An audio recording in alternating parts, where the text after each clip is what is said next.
चलिए हम पढ़ रहे थे कल, क्या पढ़ रहे थे भाई साहब? अनुवाद पढ़ रहे थे। ठीक है, तो बेसिकली जो है भाई साहब ये अनुवाद पढ़ने के लिए आपको क्या क्या थोड़ा सा हम रिवीजन कर देते हैं, कुछ कुछ नए स्टूडेंट भी आ रहे हैं। ठीक है, अनुवाद होता क्या है? अनुवाद होता है भाई भाषा का रूपांतरित। जब हम देखिए ट्रांसलेशन होता है ना, जैसे हम इंग्लिश में क्या करते हैं, इंग्लिश में हिंदी करते हैं, ठीक है, या हिंदी को इंग्लिश में लिखते हैं, उसी को क्या बोला जाता है? अनुवाद। तो आज हम किसमें अनुवाद पढ़ने वाले हैं? संस्कृत व्याकरण में। संस्कृत का नाम सुना है ना? संस्कृत में करीबन 52,000 करोड़ शब्द है। कितने हैं भाई साहब? 52,000 करोड़ शब्द है। ठीक है, संस्कृत में माना जाता है कि सबसे ज्यादा शब्दों वाला जो सब्जेक्ट है, विषय है, वो संस्कृत है। ठीक है, तो आप लोग को पता होगा। चलिए अब देखिए हम संस्कृत व्याकरण में ही सीखेंगे। ठीक है, कि अनुवाद को कैसे करें। अनुवाद जो है आपके मतलब एग्जाम में जो है, ठीक है, वही 6 नंबर 7 नंबर का आता है। ठीक है, 12 अनुवाद दिया जाता है जिसमें आपको 6 बनाना पड़ता है। कितना बनाना रहता है? 6 बनाना पड़ता है, 12 अनुवाद मिलता है। तो उस अनुवाद को हम कैसे बनाते हैं इसके बारे में हम जानेंगे।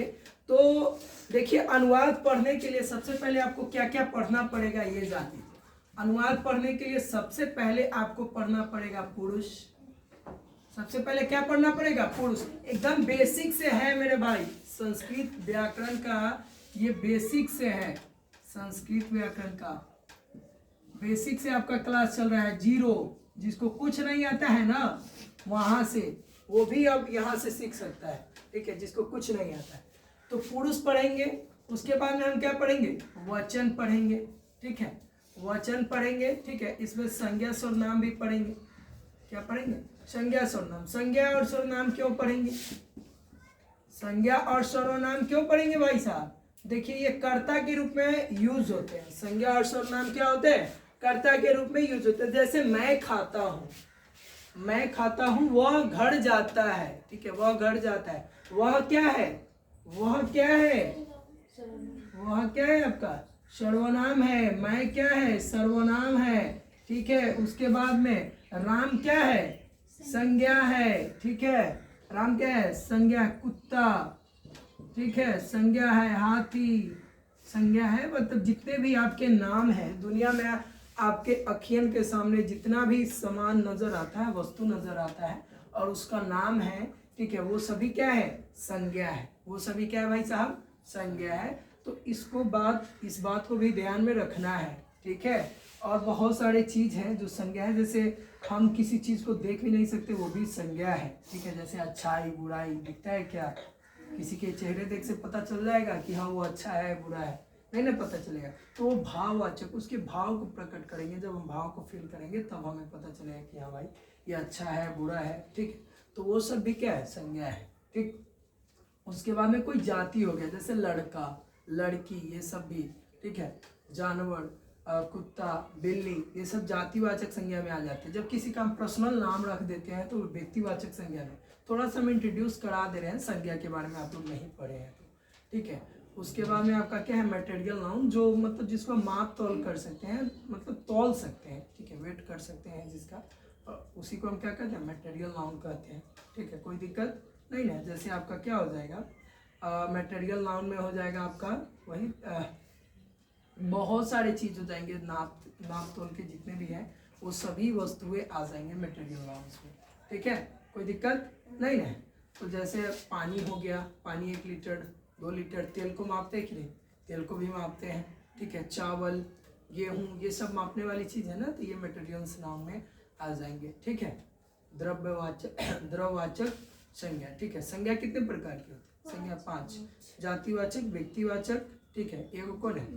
भाववाचक, ठीक है, द्रव्यवाचक, एगो समूहवाचक। अब बात आता है समूह, कलेक्टिव नाउन का। अब सपोज दैट आप एक वर्ग में बहुत सारे बच्चे बैठे हैं तो समूह में ही बैठे होंगे, जाहिर सी बात है। ठीक है, अब सपोज दैट कोई खेल के मैदान में आदमी सब होगा, पूरे जो मतलब दर्शक होंगे, क्या होंगे? ऑडियंस होंगे, तो वो सब भी समूह में ही होंगे। ठीक है, बोलते हैं दर्शक कहने का सेंस है कि पूरे समूह में। टीम कहने का सेंस है कि एक टीम में एक आदमी नहीं रहेगा, बहुत सारा आदमी रहेगा। ठीक है, टीम इसीलिए उसको बोलते हैं। ठीक है, जैसे क्रिकेट के टीम में 11 मतलब रहते हैं ना, प्लेयर्स रहते हैं ना जी। ठीक है, कबड्डी में 7 हुए ऐसे, तो वो हो गया समूहवाचक, ठीक है। द्रववाचक मतलब जिसको हम माप तौल कर सकते हैं, जैसे पानी, चावल, गेहूं, तेल, ठीक है, जो आप शर में लगाते हैं, जो खाना बनाने के लिए भी उपयोग में लाते हैं, तो वो सब द्रववाचक संज्ञा हो जाता है। तो वो सभी यहाँ जो होता है वो अनुवाद में क्या होता है आपका, बहुत इसका आवश्यकता पड़ता है।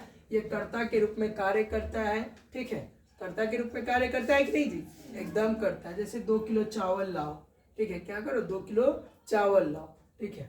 उसके बाद में बोलेगा कि हाँ कुत्ता भौंकता है, ठीक है, राम घर जाता है, ठीक है। एनीवे किसी का भी नाम हो, उसी का नाम है राजकुमार। तो राजकुमार क्या करता है, पढ़ने के लिए विद्यालय जाता है। तो ये सब वाक्य आता है कि नहीं जी, ठीक है। कालिदास, ठीक है, कालिदास क्या है, तो कालिदास क्या थे, कवियों में श्रेष्ठ थे। ये सब ऐसा अनुवाद आ जाता है। तो वो वहाँ पे संज्ञा है कि नहीं, तो संज्ञा बेसिकली आपके कर्ता के रूप में कार्य करते हैं वाक्य में, ठीक है। अब चलिए संज्ञा सर्वनाम पढ़ने के बाद हम क्या पढ़ेंगे भाई साहब, उसके बाद हम थोड़ा सा लिंग वगैरह पढ़ना चाहेंगे तो पढ़ सकते हैं, ठीक है। लिंग वगैरह, स्त्रीलिंग, पुल्लिंग, ये सभी पढ़ सकते हैं, ठीक है, स्त्रीलिंग, पुल्लिंग। और उसके बाद में हमको क्या पढ़ना पड़ेगा, काल।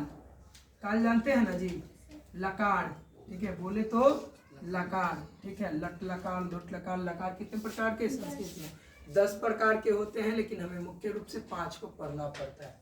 लकार संस्कृत में 10 प्रकार के होते हैं, ठीक है, लेकिन हमें मुख्य रूप से कितना पढ़ना है, 5 पढ़ना है। चलिए अगला आ जाइए। तो ये सब जब पढ़ेंगे, शब्द रूप पढ़ेंगे हम, शब्द रूप, उसके बाद में धातु रूप,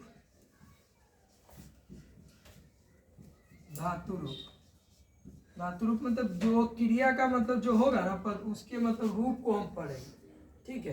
क्या करेंगे, उसके रूप को, जैसे पठती, पठत, पठंती, ठीक है, पठसी, पठथा, पठत, पठामी, पठावा, पठाम, ये सबको हम धातु रूप में पढ़ेंगे। और जैसे शब्द रूप हो गया, जैसे अहम, अहम ये जो मैं है, ठीक है, अस्मा है, इसके मतलब अहम से लेकर के अस्मासु तक, ठीक है, अस्मासु तक कौन कौन सा फॉर्मेशन आता है, माम, ठीक है, मह्यम, ठीक है, ये सब जो आता है, अस्माकम, अस्माकम भ्याम, ठीक है। तो इस सभी के रूपों के बारे में क्या करना है, हमें पढ़ना है, ठीक है, शब्द रूप में, ठीक है। लता पे शब्द रूप है, ठीक है, हम कैसे मतलब पहचान करेंगे कि वो कौन सा विभक्ति है, ठीक है, उसका कौन सा वचन है, एक वचन में है कि द्विवचन में है, तो ये सब भी हम क्या करेंगे, जानेंगे। उसके बाद में हम पढ़ेंगे कारक। क्या पढ़ना है, कारक है छोटा सा, देखिए है छोटा सा, लेकिन बहुत सारी चीज़ों को क्या कर रहा है, पढ़ना पड़ेगा इसको, ठीक है। कारक पढ़ेंगे। उसके बाद में क्या पढ़ेंगे भाई साहब, प्रत्यय पढ़ेंगे। प्रत्यय क्यों पढ़ेंगे, कल हम बता दिए, ठीक है, प्रत्यय पढ़ेंगे। और संधि तो पढ़ना ही है, एकदम इम्पोर्टेंट, संधि तो पढ़ना ही है, क्योंकि सही वर्तनी का पता हमें संधि से लगता है, ठीक है, ये सब पढ़ना है। उसके बाद में शब्दार्थ। चलिए तो हम स्टार्ट करते हैं। क्या करते हैं, हम स्टार्ट करते हैं। इतना सारा चीज आपको क्या करना है, पढ़ना है। सबसे पहले हम पुरुष पढ़ाएंगे आपको। पुरुष होता क्या है, पुरुष उसे कहते हैं जिससे पुरुष वर्ग का बोध हो। क्या हो, पुरुष उसे कहते हैं जिससे पुरुष वर्ग का बोध हो, पुरुष जाति का बोध हो, उसी को भाई साहब हम पुरुष कहते हैं। कोई दिक्कत नहीं ना है। चलिए अब देखिए पुरुष जो है कितने प्रकार के होते हैं, ठीक है। पुरुष किसे कहते हैं, सिर्फ देखिए पुरुष कहने का सेंस कि मतलब अब सिर्फ पुरुष जाति, मतलब ये जो है मैस्कुलिन जेंडर से नहीं होगा, ठीक है। पुरुष कहने का सेंस मेरे भाई देखिए, अब देखिए आप लोग बचपन में पढ़ेंगे पुरुष 3 प्रकार के होते हैं, ठीक है। एक उत्तम पुरुष, ठीक है, मध्यम पुरुष और एक प्रथम पुरुष। उसको हम अन्य पुरुष कहते हैं इसमें संस्कृत में बेसिकली क्या हो जाता है, जस्ट अपोजिट हो जाता है इंग्लिश के क्या हो जाता है भाई साहब, जस्ट अपोजिट हो जाता है, ठीक है। इसमें पुरुष अपोजिट हो जाता है, ठीक है। सुनने वाले, कहने वाले तथा बोलने वाले को हम पुरुष कहते हैं। इसका सबसे सटीक परिभाषा क्या है, सुनने वाले, बोलने वाले और कहने वाले को हम क्या कहते हैं, पुरुष कहते हैं। कोई दिक्कत नहीं है। तो पुरुष आपके 3 प्रकार के हैं। एक उत्तम पुरुष, उत्तम पुरुष को देखिए, उत्तम पुरुष समझिए, इसमें संस्कृत में क्या है, ये फर्स्ट पर्सन है। ये क्या है, फर्स्ट पर्सन है। उत्तम पुरुष में आपका क्या आता है, मैं, अब इस जो बोलने वाला होगा ना जी, ठीक है, जो बोलने वाले को हम उत्तम पुरुष कहते हैं। जो बोलेगा, कुछ भी क्या करेगा, बोलेगा, वो उत्तम पुरुष कहलाएगा। ठीक है, जैसे मैं, ठीक है, मैं से लेकर के अस्मासु इसके फॉर्मेशन है। ठीक है, अस्मासु कहने का सेंस है कि सप्तमी विभक्ति का बहुवचन, और ये एक वचन, ये प्रथमा विभक्ति का एक वचन से लेकर के सप्तमी विभक्ति के बहुवचन तक जितने भी इसमें फॉर्मेशन आएंगे, अस्माक आएंगे, मह्यम आएंगे, माम आएंगे, मम आएंगे, ठीक है, ये सब, ठीक है, किसमें आएगा, उत्तम पुरुष आएगा। मतलब कोई जब बोलता है, ठीक है, जैसे मैं बोल रहा हूं ना, तो आप लोग सुनिएगा, क्या कीजिएगा, मैं बोलूंगा तो आप लोग सुनिएगा, और हम जब किसी और के बारे में बात करेंगे तभी ना सुनिए। जैसे कहेंगे कि हाँ, वह लड़का ने मतलब मैट्रिक में 448 अंक लाया, ठीक है, अच्छे अंक से उत्तीर्ण किया, तो ऐसे हम उसके बारे में बोल रहे हैं ना, अदर के बारे में बोल रहे हैं। ठीक है, अन्य पुरुष के बारे में बोल रहे हैं। बोल कौन रहा है, मैं बोल रहा हूँ। सुन कौन रहा है, आप लोग सुन रहे हैं। सुनने वाला क्या हो जाएगा, मध्यम पुरुष। मध्यम पुरुष क्या हो जाएगा भाई साहब, सुनने वाला। ठीक है, बोलने वाला उत्तम पुरुष, सुनने वाला ये श्रोता है, ये क्या है, श्रोता। ठीक है, मध्यम पुरुष में कौन कौन आ जाएगा, तुम। ठीक है, तुम मतलब तुम से लेकर के वही पूरे इसके जहां तक फॉर्मेशन हो, क्या होंगे, जहां तक फॉर्मेशन होगा युष्मासु तक। ठीक है, ये सब का क्या आ जाएगा, युष्मासु तक आपका जो है, ठीक है, ये सब मध्यम पुरुष के अंतर्गत आएगा। ठीक है, तुम लोग, ठीक है, और उसके बाद में आप लोग, आप, ठीक है, ये सब के, तुम्हारा, ये सब आपके मध्यम पुरुष में आएंगे। किस में आएंगे भाई साहब, मध्यम पुरुष में। कोई दिक्कत कहीं नहीं ना। चलिए अब देखिए, हम जिसके बारे में बात करते हैं वो बेसिकली इसको हम प्रथम पुरुष या अन्य पुरुष कहते हैं। क्या कहते हैं, प्रथम पुरुष या अन्य पुरुष कहते हैं। क्या कहते हैं, प्रथम पुरुष या अन्य पुरुष। अब देखिए, अन्य पुरुष की बात हो रही है, क्या हो रही है भाई साहब, अन्य पुरुष की बात हो रही है। जैसे इसमें क्या आ जाएगा, जब हम किसी के बारे में बुराई अच्छाई कुछ भी बात करते हैं, जैसे वह लड़की सुंदर है, क्या कहते हैं, वह लड़की सुंदर है, तो किसके बारे में, वह, उसके बारे में बात हो रहा है। वो मतलब पास नहीं है, वो दूर है, वो सुनने के लिए नहीं आएगी, आप लोग सुन रहे हैं उसके बारे में। कहेंगे कहती कि सीता, ठीक है, बहुत अच्छी है स्वभाव से। ठीक है, सीता क्या है, स्वभाव से बहुत अच्छी है। ठीक है, अच्छे हम लोग बोलते हैं कि नहीं, ऐसे बोलते हैं कि नहीं, तो सीता सुनने नहीं आ रही है, सीता दूर है ना जी। ठीक है, तो जो दूर रहे, ठीक है, जो सुने नहीं आपके बातों को, आप जिसके बारे में बात कर रहे हैं वही अन्य पुरुष कहलाता है। इसमें देखिए, वही क्या कहलाता है, अन्य पुरुष, प्रथम पुरुष कहलाता है। इंग्लिश में यही प्रथम पुरुष जो होता है थर्ड पर्सन के रूप में जाना जाता है। ही, सी, डैट, नेम, ये सब जो होता है वो क्या, हम उसको थर्ड पर्सन बोलते हैं, और उसके साथ एस या ईएस लगता है प्रेजेंट टेंस में। पढ़े थे ना आप लोग, एस या ईएस लगता है, लेकिन यहाँ पे हम लोग क्या पढ़ रहे हैं, संस्कृत व्याकरण पढ़ रहे हैं, तो इसमें एस या ईएस नहीं लगेगा। ठीक है, इसमें लट लकार का फॉर्मेशन यूज होगा। क्या होगा भाई साहब, लट लकार का। जैसे कोई भी भवती, भवत, भवंती, ठीक है, भवशी, भवथ, भवत, ठीक है, उसके बाद में भवामी, भवाम, भवामी, भवाव, भवाम, ठीक है, ऐसा फॉर्मेशन यूज होगा क्या। ठीक है, जैसे लिख धातु का ही है।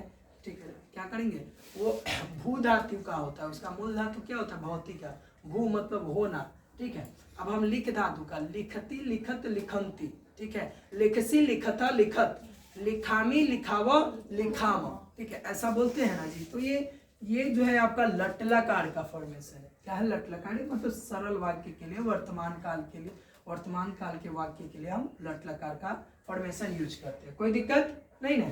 अब देखिए, प्रथम पुरुष में क्या आ जाएगा, वह आ जाएगा, किसी का नाम आ जाएगा। वह स्त्रीलिंग में भी, पुल्लिंग के लिए भी, दोनों के लिए यूज करते हैं। स्त्रीलिंग के लिए सा हो जाता है, उसका संस्कृत क्या होता है, सा, और इसके लिए पुल्लिंग के लिए स हो जाता है। कोई दिक्कत यहाँ तक भाई साहब। ठीक है, तो वह हो गया, वे लोग हो गए, वे दोनों हो जाएंगे। ठीक है, ऐसा हो जाएगा, किसी का नाम हो जाएगा। ठीक है, किसी का भी नाम हो जाएगा। एनीवे, आप लोग में से भी किसी का नाम हो सकता है, चाहे सीता जी का नाम हो सकता है, चाहे राम जी का नाम हो सकता है। ठीक है, चाहे बाबा दादा कोनो के नाम हो सकता है। ठीक है, तो चलिए यहाँ तक समझ में आ गया होगा। इसी को क्या कहते हैं भाई साहब, पुरुष कहते हैं।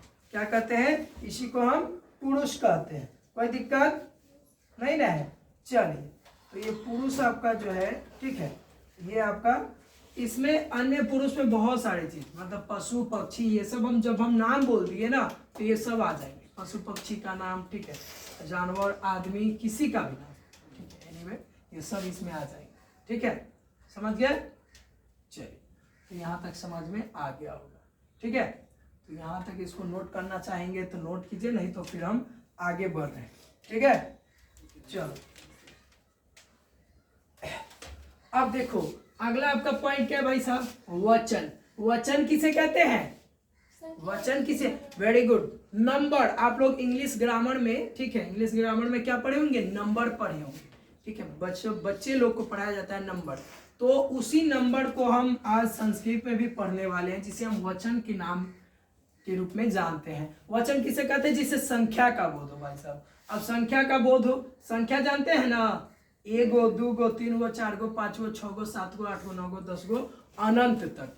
ठीक है, ये सभी क्या है? संख्या है। तो संख्या का बोध है। जैसे हम बोलते हैं एक बालक, जैसे बोलते हैं ना एक बालक, द्विबालक बोलने का जरूरत नहीं है। जब हम बालकौ बोल दे, ठीक है, जब हम बालकौ बोल दे तो दुगो बालक बोलने का जरूरी है क्या? नहीं ना है। ये बालकौ कहने का सेंस है कि ये क्या है? प्रथमा विभक्ति का द्विवचन है। इससे दुगो लइका के बोध बा, कईगो? दुगो। ठीक है, कोई दिक्कत नहीं ना है। तो इसके बारे में हम लोग थोड़ा सा क्या करेंगे? जानेंगे। वचन, वचन हम उसे कहते हैं संस्कृत में जिससे संख्या का बोध हो। वचन कितने प्रकार के होते हैं भाई साहब? वचन संस्कृत व्याकरण में 3 प्रकार के होते हैं। कितने प्रकार के? 3 प्रकार। ठीक है, हिंदी में 2 प्रकार के होते हैं। इंग्लिश में भी कितने प्रकार के? 2 प्रकार के होते हैं, सिंगुलर और प्लूरल। आपने पढ़ा होगा, लेकिन इसमें 3 हो जाता है। एक वचन, द्विवचन, बहुवचन। Very good. चलिए, एक वचन, द्विवचन, बहुवचन। अब देखिए एक वचन क्या है भाई साहब? एक वचन है क्या ये भाई साहब? बताइए। जिससे एक जाति का बोध हो, जैसे एगो बालक, ठीक है, एगो लड़की, ठीक है, एगो मतलब घोड़ा, एक कुत्ता, एक बिल्ली, एक शेर, एक ये क्या है? मनुष्य है ना? मनुष्य है अपना, मनुष्य, एक मनुष्य। ठीक है, तो उससे जब भी हम, जिससे एक जाति का बोध हो, ठीक है, एक का बोध हो, उसे हम क्या कहते हैं? एक वचन कहते हैं। क्या कहते हैं? एक वचन कहते हैं। देखिए, वचन के अकॉर्डिंग भी क्या करता है? वाक्य में वो क्रिया अपना रूप में परिवर्तन करती है। क्या करती है? क्रिया जो है अपने रूप में परिवर्तन करती है। जैसे एक वचन रहेगा तो उसके लिए हम पठती लगाते हैं। क्या लगाते हैं? पठती। जैसे बालक पढ़ता है, बालक पुस्तक पढ़ता है, तो बालकम, सीधे बालक होगा, बालकम नहीं होगा, बालक पुस्तकम, पुस्तकम पठती। ठीक है, तो इसमें देखिए एक गो लड़के किताब पढ़ रहा है जी। एक लड़का किताब पढ़ रहा है तो हम क्या कर रहे हैं? ती लगा रहे हैं। 2 गो पढ़ते तो क्या लगाते? तह लगाते। क्या लगाते? तह। ठीक है, बहुत सारे पढ़ते तो अंति लगाते। क्या लगाते? अंति लगाते। ती तो अंति, सी थ थ, आमी आमा, ये वाला फॉर्मेशन आप लोग याद रखिएगा लट लकार के लिए। ठीक है, और भी बहुत सारे लकार हैं, जब हम काल पढ़ाएंगे तो उसको क्लियर करते चलेंगे। ठीक है, कोई दिक्कत नहीं है। चलिए, अब द्विवचन मेरे भाई साहब, द्विवचन किसे कहते हैं? जिससे 2 गुणा के बोध होगा। क्या होगा? 2 गुणा के बोध होगा, उसी को हम क्या कहते हैं? द्विवचन कहते हैं। ठीक है, जैसे अश्वौ, जैसे क्या? अश्वौ। अश्वौ कहने का सेंस क्या है? 2 गो घोड़ा। अश्वौ कहने का सेंस मेरे भाई साहब 2 घोड़ा से। ठीक है, बालकौ, ठीक है, बालकौ मतलब 2 गो बालक। ठीक है, बालको मतलब 2 गो बालक। ठीक है, उसके बाद में क्या कहेंगे? उसके बाद में बहुत सारे हैं। ठीक है, जैसे आपके रामो, ठीक है, श्यामो, ये सब आपके क्या है? द्विवचन है। क्या कर रहे हैं? इससे दो चीजें का क्या होगा? बोध होगा। ठीक है, लता लते लता, आप लोग पढ़े हैं ना? लता लते लता, तो लते, लते क्या हो जाएगा? द्विवचन होगा, मतलब 2 गो लता। ठीक है, बालिके मतलब क्या गो?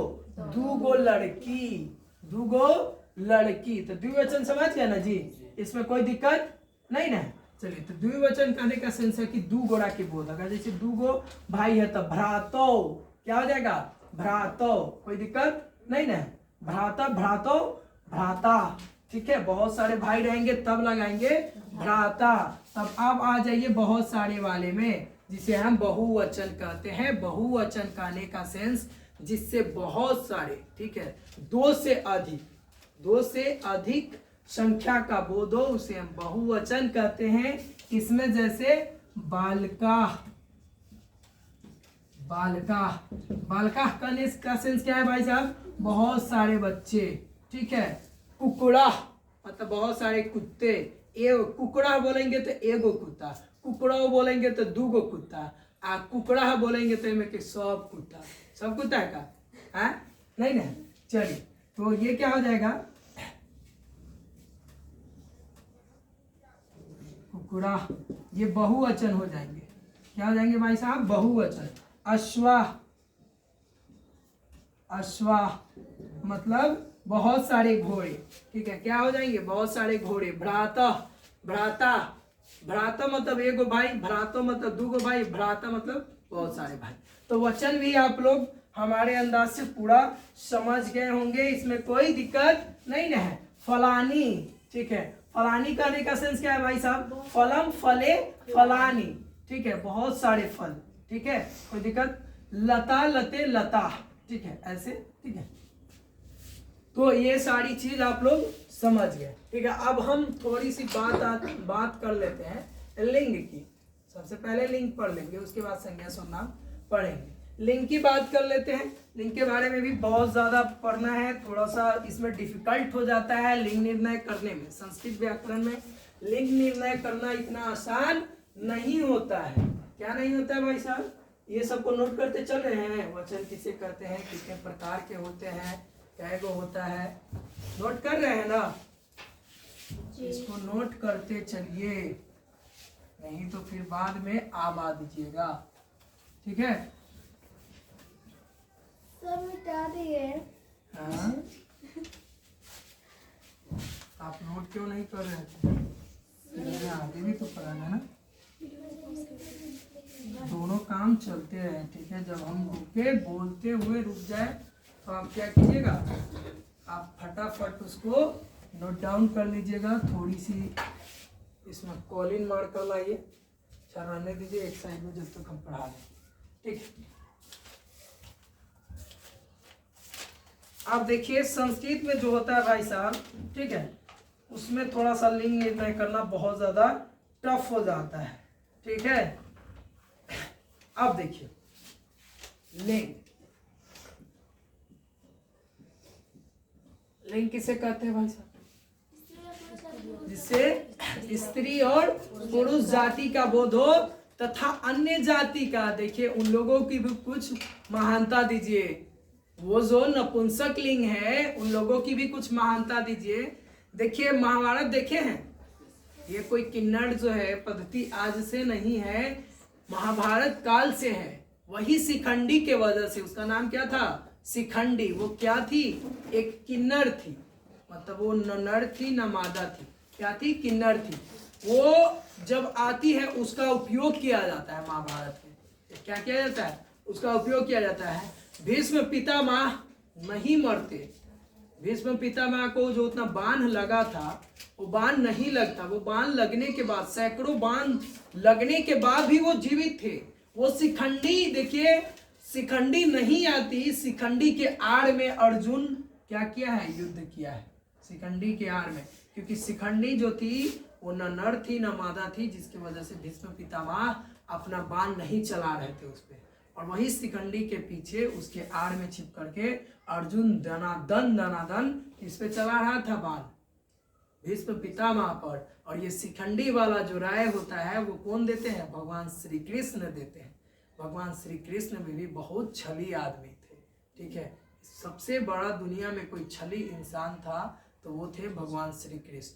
वो उनका दिमाग जो था बहुत ज़्यादा चलता था, इसीलिए वो शिखंडी को लाते हैं। और देखिए उस जमाने में वो किन्नर एक राजा थी, अपने साम्राज्य की क्या थी, राजा थी। लेकिन आज किन्नरों का देखते हैं वैल्यूएशन हम लोग मतलब ये नज़र से देखते हैं, मतलब कितना नीच नज़र से देखते हैं। तो नीच हम लोग हैं, वो किन्नर नहीं है। उनका भी कहीं ना कहीं क्या है, समाज में स्थान है, उनको भी समाज में स्थान मिलना चाहिए, ठीक है, मिलना चाहिए। हम लोग उनको मतलब कुछ भी मतलब बोल देते हैं, ठीक है, और कुछ भी बोल देते हैं, लेकिन ऐसा नहीं बोलना चाहिए, ठीक है, नहीं ना बोलना चाहिए। शिखंडी उतना देखिए वो किन्नर होते हुए भी राजा थी। अभी आप लोग क्या है, आप लोग तो नर एवं माता है, फिर भी कुछ नहीं है, क्या है, क्या नहीं ना। तो अब देखिए लिंग में, लिंग कहने का सेंस इसमें जो है इसको डिसाइड करना थोड़ा सा मुश्किल हो जाता है। अब देखिए शरीरवाची कुछ शब्द है, जैसे देह, शरीरवाची एक शब्द है देह, तनु इसका पर्यायवाची शब्द है शरीर। अब इसका हम इसके बारे में थोड़ा सा भाई साहब आप लोग को बताएंगे। अब देखिए ये तीनों शब्दों का मतलब क्या है, एक ही है। ये तीनों शब्द का मतलब क्या है भाई साहब, एक ही। अब देखिए संस्कृत में क्यों हो जाता है लिंग निर्णय करना थोड़ा सा डिफिकल्ट, इसके बारे में हम जानेंगे। अब देह कौन सा है भाई साहब, जब हम लिंग निर्णय करने चलेंगे तो देह क्या है, मतलब कोई भी बोलता है, हमारा वाक्य से हमें समझ में आता है, ठीक है, कुछ जाति से भी समझ में आती है कि हाँ ये लिंग कौन सी है, स्त्रीलिंग है, पुल्लिंग है, नपुंसक लिंग है, जाति से समझ में आती है, वाक्य के अनुसार समझ में आती है। लेकिन यहाँ पे जो है संस्कृत में थोड़ी सी डिफिकल्ट हो जाएगी, क्या हो जाएगी, डिफिकल्ट हो जाएगी। आप जाति के आधार पर नहीं कर सकते, वाक्य के आधार पर क्या कर सकते हैं, लिंग निर्णय कर सकते हैं। जैसे कोई भी कहता है तो हमारा देह है, कोई अब स्त्री भी बोलेगी तो हमारा देह, ठीक है, क्या बोलेगी, हमारा देह, ठीक है, बोलती है कि नहीं। देखिए हवा क्या है भाई साहब, हवा बहती है, हवा स्त्रीलिंग है। वो सब वाला मतलब जो झूठ फूस का बहाना है कि हवा न बहता है न बहती है, हवा बहा, तो वो सब क्या है, एक गलत बात है। हवा स्त्रीलिंग है, क्या है, हवा स्त्रीलिंग है। कोई भी कहता है हवा बहती है, हवा बहता है, गलत हो जाएगा। तो देह आपका क्या हो जाएगा, पुल्लिंग, देह आपका क्या हो जाएगा, पुल्लिंग, ठीक। जेंडर इसको बोलते हैं इंग्लिश में, ठीक है। और उसके बाद में तनु क्या हो जाएगा आपका, तनु क्या हो जाएगी, तनु का नाम सुने है ना, तनु किसका नाम रहता है, लड़की का नाम रहता है, तो उससे भी आप पता कर सकते हैं, स्त्रीलिंग, ठीक है। उसके बाद में क्या है भाई साहब, ये शरीर, शरीर अब किसी का भी हो सकता है। अब मृत प्राणी के लिए हम कर सकते हैं, जीवित प्राणी के लिए भी बोल सकते हैं। नहीं बोलता है बॉडी, कोई मर जाता है तो कहता है उसका बॉडी है, ठीक है, उसका लाश है, ऐसे बोलता है। लेकिन ऐसा नहीं बोलना चाहिए। जिंदा है तो बाप रे बाप बहुत कुछ है, आप ही महान है, सब कुछ है। मर गया तो कहता कि ओकर लाश आए वाला है, ओकर शरीर आए वाला है, ऐसे बोला जाता है ना, ये कतई गलत बात है। ये नपुंसक लिंग हो जाएगा, ये क्या हो जाएगा, नपुंसक लिंग। मतलब ये मरे एवं जीवित दोनों के लिए प्रयोग होते हैं, उसी को हम क्या कहते हैं, नपुंसक लिंग कहते हैं, ठीक है, कोई दिक्कत नहीं है। तो लिंग कितने प्रकार के हो गए भाई साहब, लिंग 3 प्रकार के हो गए। इसमें कहीं से भी कोई डाउट नहीं है, कहीं से कोई डाउट है क्या भाई, नहीं ना। चलिए एक और शब्द है, ठीक है, एक और शब्द, ठीक है, स्त्रीवाची शब्द, एक स्त्रीवाची शब्द दारा। दारा कहने का सेंस क्या होता है, स्त्री होता है। दारा नारी, ठीक है, कलत्र, ये स्त्री का क्या है, पर्यायवाची शब्द है। किसका है, स्त्री का पर्यायवाची शब्द। अब दारा कैसा शब्द हो जाएगा, दारा, दारा पुल्लिंग हो जाएगा, क्या हो जाएगा, पुल्लिंग हो जाएगा शब्द, ये वाक्य के अकॉर्डिंग, ठीक है। और ये क्या हो जाएगा, नारी स्त्रीलिंग, ठीक है, नारी शक्तिकरण, ठीक है। और उसके बाद में ये कलत्र क्या हो जाएगा भाई साहब, नपुंसक लिंग। तो समझ गए यहाँ पे लिंग क्या है, लिंग समझ गया ना जी, ठीक है। अब जैसे देखिए, अब पुल्लिंग किसे कहते हैं, जिसे पुरुष जाति का बोध हो, सिंपल सा बात है, जिसे पुरुष जाति का बोध हो उसे हम क्या कहते हैं, पुल्लिंग कहते हैं, इसमें कोई दिक्कत नहीं ना है। स्त्रीलिंग किसे कहते हैं, जिसे स्त्री जाति का बोध हो, स्त्रीलिंग कहते हैं। और नपुंसक लिंग जिससे क्या हो, नपुंसक जाति की बोध हो, ठीक है, उसी को हम नपुंसक लिंग कहते हैं, ठीक है, कोई दिक्कत नहीं है। तो बहुत सारे हम लिंग का मतलब बताएं कि जाति के आधार पर भी आप कर सकते हैं और वाक्य के अकॉर्डिंग भी आप कर सकते हैं, कोई दिक्कत नहीं है। चलिए तो इसको थोड़ा सा इसका शब्द होता है कुछ वो भी पढ़ लीजिए, जैसे अध्ययनम, ज्ञानम, ठीक है, ये सब जितने भी है आपके ये चक्षु होते हैं, आँख, अस्थि, ठीक है, हड्डी, हड्डी जो होता है ना जी वो सब नपुंसक लिंग होता है। क्या होता है? नपुंसक लिंग होता है। चरित्रम, पवित्रम, मित्रम, ठीक है, ये सब आपके नपुंसक लिंग में आते हैं। ठीक है, मित्रम दोनों के लिए यूज होता है। लड़की की भी मित्र हो सकती है, लड़का का भी मित्र हो सकता है कि नहीं? लड़का भी मतलब पढ़ सकता है, लड़की भी पढ़ सकता है। ठीक है, तो किसी एक लिंग के लिए नहीं है। क्या नहीं है भाई साहब? वो किसी विशेष एक लिंग के लिए नहीं है। जो विशेष एक लिंग के लिए नहीं हो वो नपुंसक लिंग ही कहलाएगा। सिंपल सा बात है। क्या? वो नपुंसक लिंग ही कहलाएगा। बात खत्म। ठीक है, तो आज हम यहाँ लिंग तक रहने देते हैं। लिंग के आगे क्या पढ़ेंगे? संज्ञा, सर्वनाम, ये सब भी पढ़ना है। तो यहाँ तक समझ में आया सबको? आ गया होगा थोड़ा सा। आज अब हम हिंदी व्याकरण की तरफ चलेंगे। हिंदी व्याकरण भी पढ़ना बहुत जरूरी है। ठीक, कल आगे इसके बारे में डिटेल्स और पढ़ेंगे। थैंक्स।